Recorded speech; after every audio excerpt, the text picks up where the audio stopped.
No riigieelarve, nii nagu eelnev kõneleja lõpetas, tegevuspõhiselt ongi üks suur klotside vahel raha jagamine ja nüüd selle teise lugemisega nende klotside vahel ehk siis ministeeriumite tegevuste vahel saavad rahad ümber tõstetud, et tegelikult selle sisu ei suuda mitte keegi, ütleme siin saalis otseselt aru saada.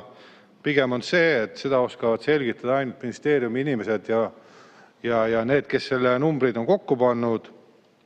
Ja kui me nüüd jõuame siia muudatuste juurde, mis on tehtud, siis EKRE tegi 4 väga konkreetset muudatust. Ei tehtud mingit obstruktsiooni, mitte midagi ei pidurdatud, ei venitatud. 4 konkreetset ettepanekut.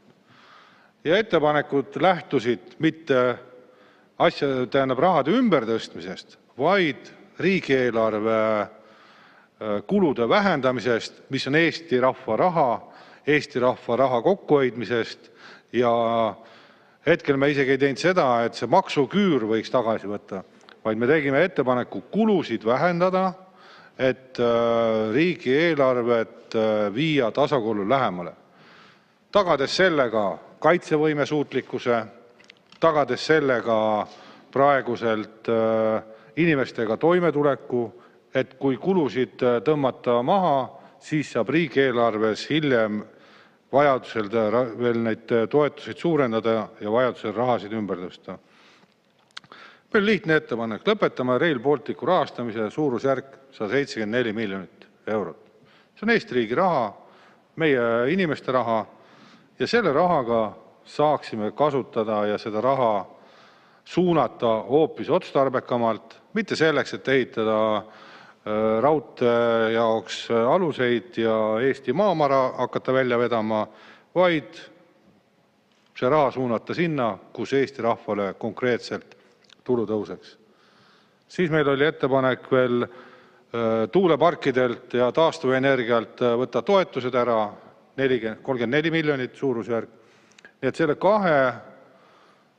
kahe ettepanekuga juba on võimalik 200 miljonit kokku hoida, 200 miljonit suunata hoopis ratsionaalsematesse kohtadesse ja automaksu või mootorsõidukimaksu ärajätmiseks, mis oli planeeritud suurusjärk 200 miljonit.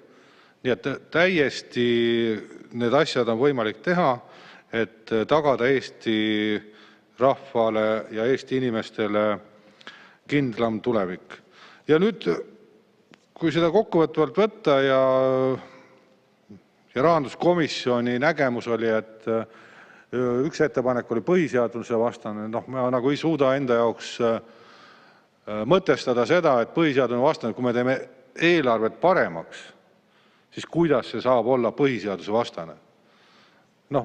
Meie jaoks on ülim põhiseadus ja kui me tahame Eesti rahvale head ja seda paremaks teha, siis ei saa komisjon hääletada sellega, et Eesti rahva ja eelarves mõistes maksukoormuse kulude vähendamine on põhiseaduse vastane. Nii et sellised hääletamised tuleks rahanduskomisjonis ära lõpetada, vaid jälgida seadust ning tulenevalt kogu sellest eelnevast loost ei saa EKRE toetada antud eelarve edasi menetlemist ja ka pigem tuleb see katkestada ja asjad paremaks teha. Aitäh!